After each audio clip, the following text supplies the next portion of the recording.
I think risk lies in something that you're not doing. So Mm. if you're capable of something, but you're not doing it, this is your biggest risk. Oh my If you goodness. sit on and do nothing and receive your salary while you know that you can move mountains, that is the biggest risk. And you're welcome in it. Great, I'm going to get my paycheck. But in reality, you're taking the biggest risk of your life. Hello, hello, hello. Welcome to another knowledge bomb episode of Lead to Greatness, where we believe in helping others reach their greatest potential and together change the world. Today on Lead to Greatness, we have Igor Fedenkoff. Igor is a serial entrepreneur with a decade-long history of creating successful startups in the healthcare, hospitality verticals, improving brand image, and revenue 10x. Igor holds an MBA. He is a business instructor and trainer, marketing specialist, public speaker, and an investor. He is the co-founder of Bribe Inc. Please help me welcome Igor with the risk you never take.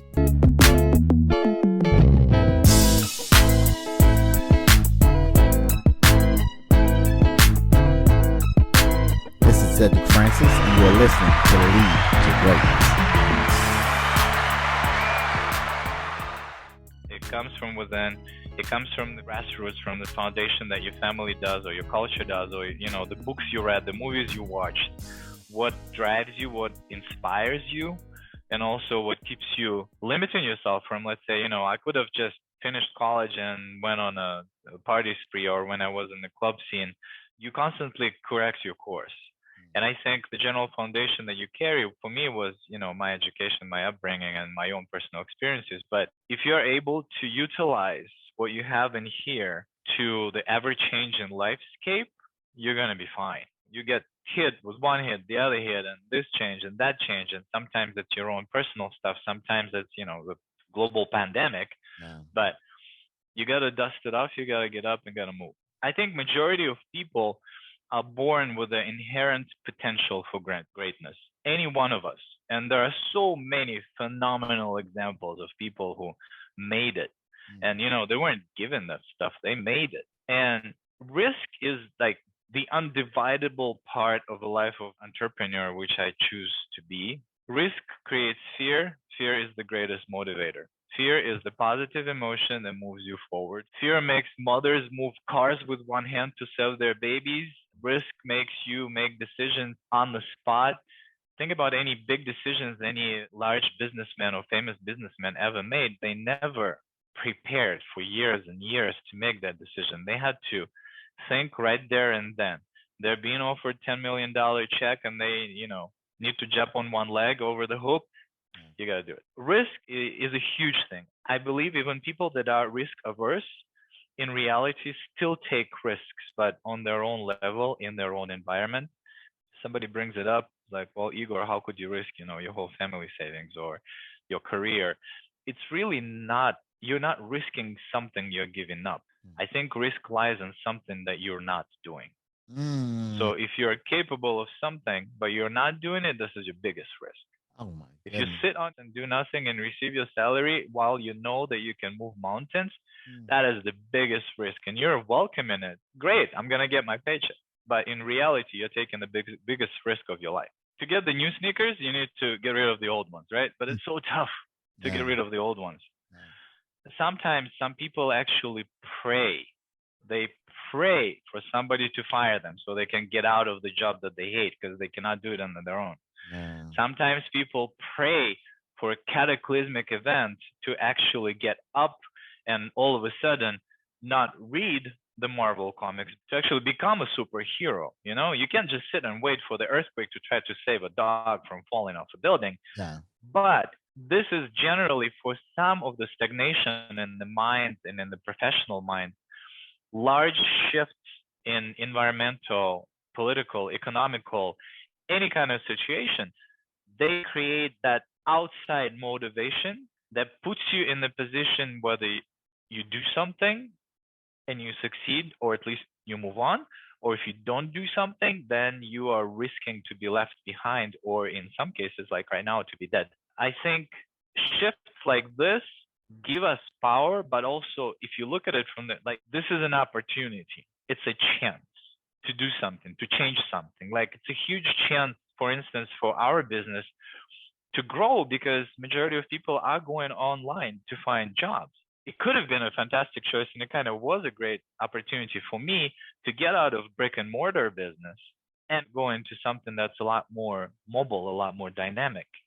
I think it's an opportunity for, like, the first half year of the pandemic, people drank the most wine, spent the most time with their families. Right. I mean, obviously, I'm not trying to say there was, all fun and dandy, but those were the times where people actually take a break.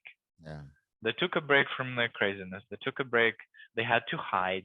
Yeah. They had to think more about families. They had to spend more time inside, indoor. Babies can drive you completely insane, but if you're a parent, you were put in a position where you had to be a parent. Global shifts like this present an opportunity, and multiple different challenges can be directed in your mind towards a productive outcome. Do you typically see the opportunity or you see the obstacle?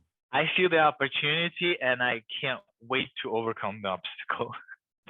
they are fun. If you think about life as a game, it gives you a lot lighter view of things, honestly. Like, in some moments where you want to cry and want to hit your head on the wall, but if you can force yourself to smile, just stretch your lips, your brain automatically shifts from a fear and self-preservation, which is built into us biologically. We are biologically set to overcome challenges. When it's cold, our body reacts. When it's dry, our body reacts. Like, our body, we should listen to ourselves. We don't need to go and read success manuals. Honestly, I'm not the biggest proponent of people that write success manuals.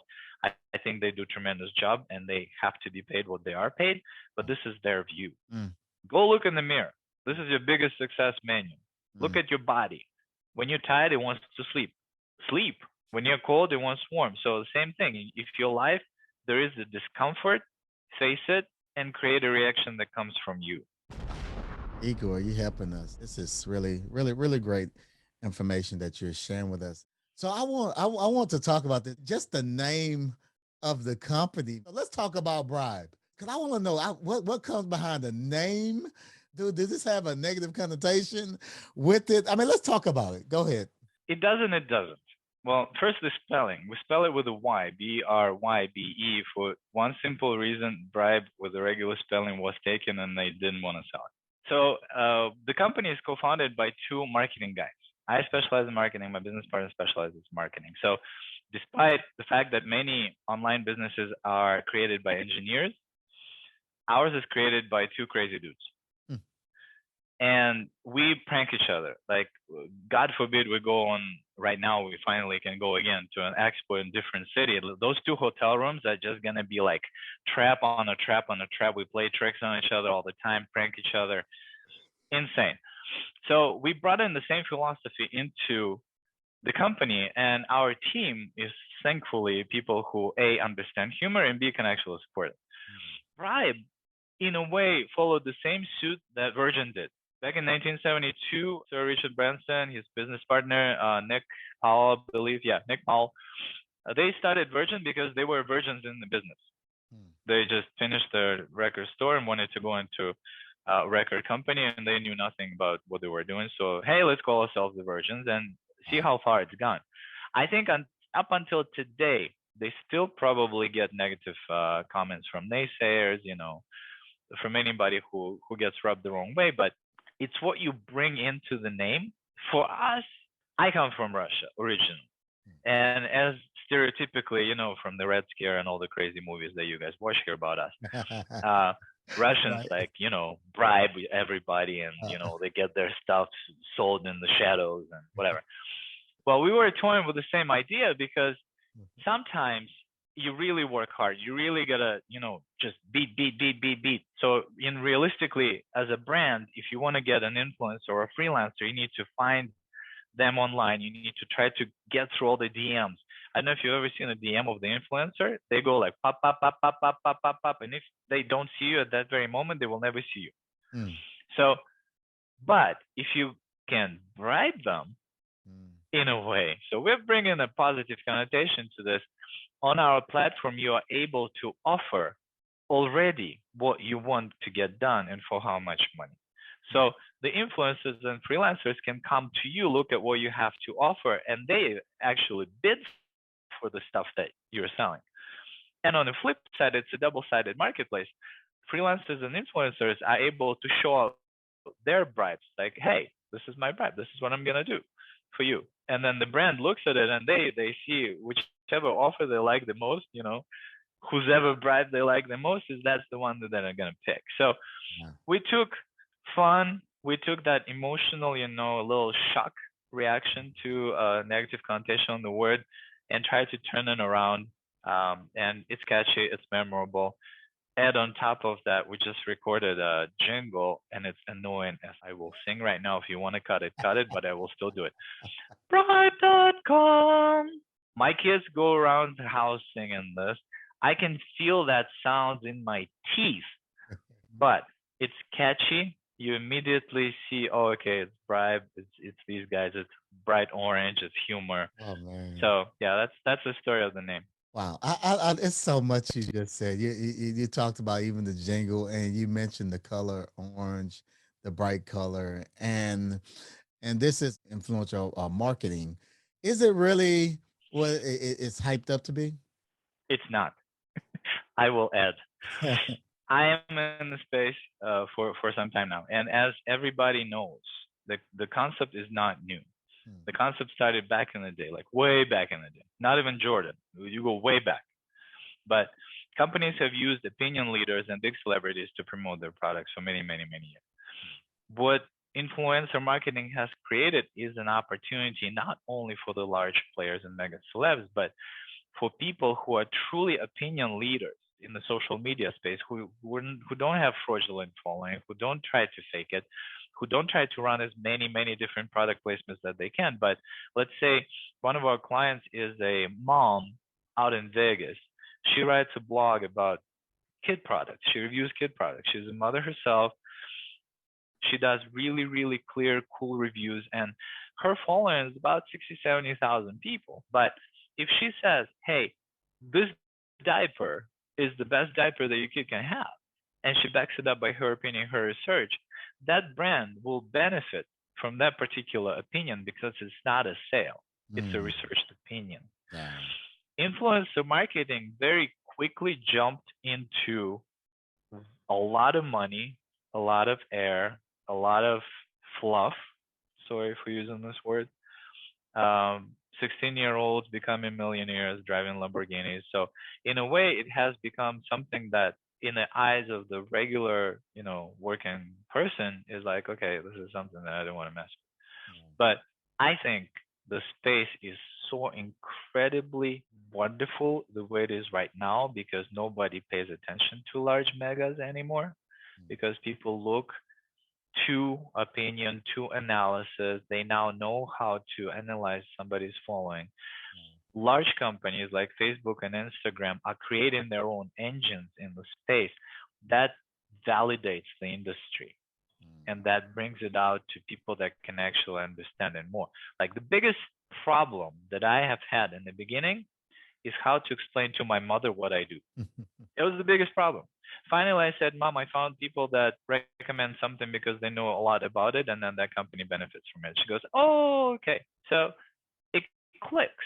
And our mission, not to really promote us, but what we are trying to do is we're trying to actually bring the concept to smaller businesses, to mom and pop shops, to smaller influencers. If you're, a local influencer and you write your blog about your games or about, podcasting or about research, and your following is, 15, 20,000 followers, but they're engaged, they listen to what you have to say, you are the key player, not the Kardashians with, millions of followings and 0.0003 conversion rate. So realistically, coming back to my original answer, it's not all it's hyped up to be because it has yet to become a true industry. I think the hype is still going. I think it's going to go for a while, but the presence of large companies in the space makes it more of a household name. By that, bring in more of an understanding. So from something flashy and unknown, now it's going to become something that people will understand, will get used on a day-to-day basis, and the rest is history and more power. There are so many different companies that are in the space already that validates the existence of the industry as well. Just recently, my wife and I, we catch a couple of Shark Tank episodes, right? We've been checking them out, and it's like, I mean, you got to get right to the point, answer the question. Even with following, they don't care if you got 100 million followers. They can care less. It's like, what is your conversion? What are you converting right now into sales? That's all they talk about: sales, sales, sales. They never ask about your following. Let me ask you this question: what one thing that you would say to make investors write your check immediately? Me, or for all the listeners, it's you. The business plan, the presentation. Okay, when you present something, I've had that. I've presented in front of investors and my computer went bad, or there was no connection, or the video didn't work. So if you rely on that, you're dead in the water. You are what investors look at. They will look at your business. They will look at the numbers. They know you're trying to make the numbers look good. They know that fluff. They can see through it. Those are seasoned professionals. Yeah. But they look at you and your team. If they see that you have the expertise, because you not only be able to talk your game, you got to be able to walk your game as well. But if you have the expertise, if you have the drive, and if your team or yourself are able to create synergetic products of the discussion, this is going to be the number one reason why they will say, okay, let's have the second meeting and a third meeting, and then eventually you will get to your first check. And it can be a small check, can be a large check, it doesn't matter. Because what that does, it validates that you are explaining to your mother things correctly that she will understand. Because the investors don't know all the businesses. They're averse in a lot of industries, but they will go with you. They will give you a chance. They will not write a check for $1 million. They write a check for 50 grand. But then when they see that it's working and that you're driving the business and you're actually making decisions that make sense, they see the potential. Only then they will be able to see that their investment is actually working. So their first impression is just like dating. You see that person, your eyes meet, you very quickly do a rundown up and down, and if all of a sudden they open their mouth and they like, that kills you immediately. But if their voice flows, if they smile, you don't really pay attention to what they're talking about. You're like, oh, you are something special. Investors are exactly the same way. They buy you. You are the product. And I want you to kind of dig into this a little bit more, because you talked about the check. First they write you the check for $50,000. And what do you think about the individual that goes right in? I mean, they just started 6 months ago, and they're asking for that $1 million check. What type of advice could you give to that individual? They have to be able to back it up. If they are really good, let's say, if they pass test number 1 and they sold themselves, the second step is obviously you need to have something to show for it. Because, for instance, many of us have woken up in the morning with an idea. What if we put up a bunch of movies on one website and charge $2 per month, and people can watch all the movies that they want? And then all of a sudden we find out that Netflix is doing it. It's like, somebody else is already doing it. Right. And then we have an idea. What if we have a toothbrush that you just put in your mouth and it brushes your teeth? And then all of a sudden, this thing heard you, and it shows you the commercial. It's playing right now. Like the brush you just put in your mouth and it brushes all your teeth, right? Everybody comes up with ideas. There are so many different ideas. But first you have 72 hours. You have 72 hours between the idea that came into your mind and you doing something about it. If you went 72 hours and it's still an idea, you got to do something about it. Do your research, find out. And then if you bring it up to somebody and you want, let's say me, to give you money for your idea, I love you as a personality. I love you as a driver. I'm like, okay, awesome. I would hire this person. Okay, I want to see them succeed. But then they come to me and say, well, so I have this idea of an app that's going to, count white rice grains away from the yellow rice grains from black rice grains. Okay, let's call it Cinderella. But how? Well, I need to find the programmer and they will figure out. No, dead, out. Sorry. Your product is obviously a very, very important step number 2.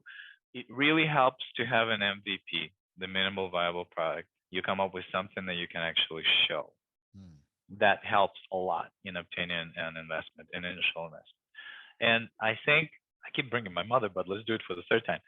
If you can, if you can have your family believe in your product, not just because they believe in you, but actually it makes sense out of what you want to do and trust you and give you, their $100, that is your first little victory because your first, most of the time, you get your first money from the warm market, from somebody you know, or somebody who's been referred to you, or a family friend, or for some people, obviously it's a loan, but there are different things that you can do. It's still your warm market. Yeah. When you start going further, spend that initial money very wisely and create something that you can show for it. It doesn't have to be a perfect product, but it has to be something that works. That is a knowledge bomb. Wow, Igor, man, you're dropping some bombs. You're dropping some knowledge on us on Thank today. I mean, definitely your years and years of experience is definitely coming out in this interview. What are some tips, tools, advice that you can share with the Lead to Greatness community to help us reach our greatest potential? First of all, eat well and sleep well.